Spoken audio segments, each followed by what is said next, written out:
E foi com muita persistência também, com dificuldade pra caramba. Mas o legal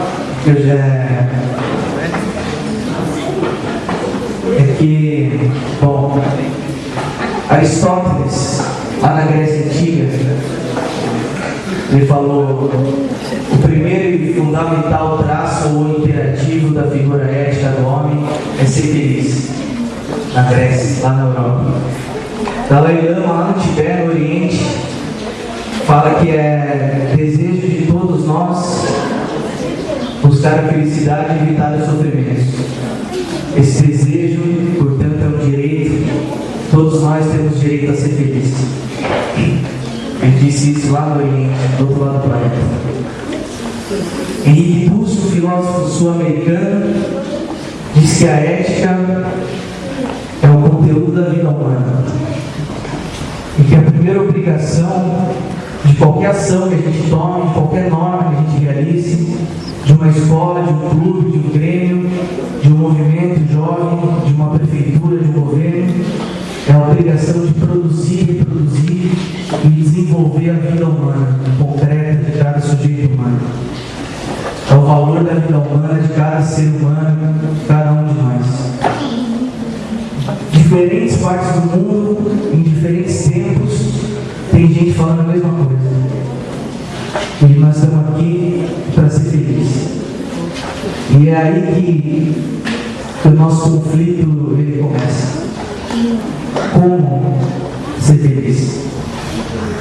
Como assumir esse direito que é nosso de ser respeitado e respeitar esse nosso direito?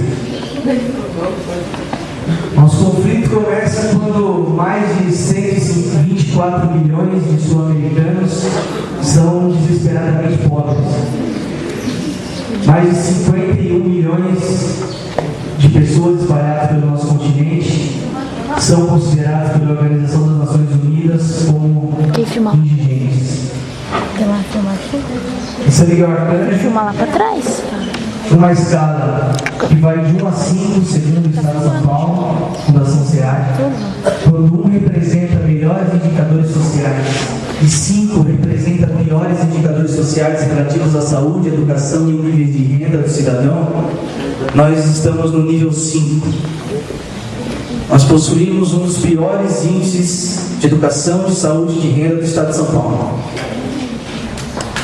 Nossos índices, por isso que a gente tem coisa séria para falar. Nossos índices de gravidez na adolescência são quase o dobro da média do Estado de São Paulo. Nossos índices de mortalidade infantil são assustadores. O consumo de crack é crescente e constante. Prostituição infantil aumenta cada dia na nossa cidade. Existe trabalho semi-escravo, infantil e juvenil em São Miguel Arcanjo. E diante de toda essa realidade que nos cerca, que está ao nosso redor, e nós fazemos parte dela, ou somos essa realidade, é aí que a gente entra.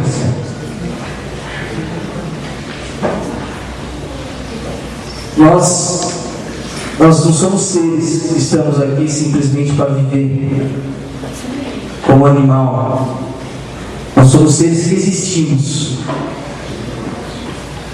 E quando a gente existe, quando a gente vive com o mundo e com o homem, e não no mundo simplesmente vagando e seguindo a maré e aceitando tudo que é colocado para nós de braço cruzado, sem olhar e parar para pensar, para refletir, a gente é um ser objeto.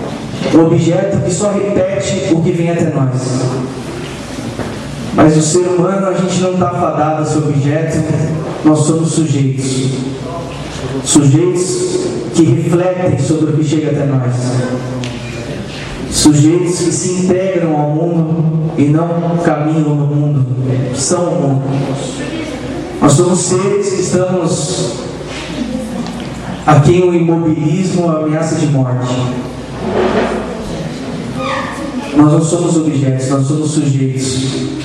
Nós não vemos a história passar, nós somos a história.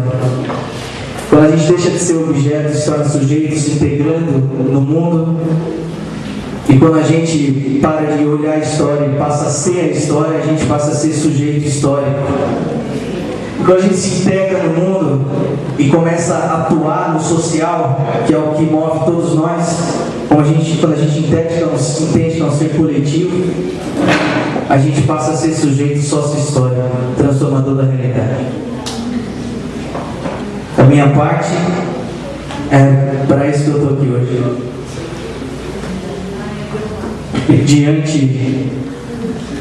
Eu não sei de vocês, eu não concordo com o mundo que está aí fora, não posso ficar de braços cruzados vendo tudo isso acontecer. Nós fizemos uma parceria, o Grêmio e o Capital Juvenil, e junto à escola. Não significa que as pessoas que são parceiras concordem com o que eu estou falando, né? Cada um tem a sua opinião, mas o objetivo final pode ser o mesmo, que é construir um espaço melhor para nós. É por isso, para a gente construir um espaço melhor para nós, existem três fundamentos que a gente precisa se caminhar para conseguir isso. O primeiro é a obrigação das nossas ações, nossas palavras, é a obrigação de produzir, reproduzir e desenvolver a vida humana concreta de cada sujeito ético em comunidade. Temos que ter estrutura para a gente poder se desenvolver. Temos que ter arte, acesso à arte para a gente poder desenvolver nossos talentos. Temos que ter acesso ao esporte para poder desenvolver os nossos talentos, praticar esporte, desenvolver o corpo, a alma e a mente. Temos que ter uma série de coisas para a gente se desenvolver histórico, físico e biologicamente, histórico, social e culturalmente. O segundo fundamento é o concurso de todos, a participação de todos. Se a gente não participar das decisões que são diretamente relacionadas a nós vamos ficar excluídos. Nós temos que buscar nosso direito à voz, a falar, a se comunicar, se posicionar e deixar que os outros também se posicionem, se expressem e participem das decisões. E o terceiro fundamento é a utopia factível. Utopia é sonho, factível é que pode ser feito.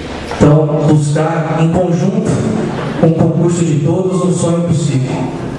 E pensar estratégias para que esse sonho seja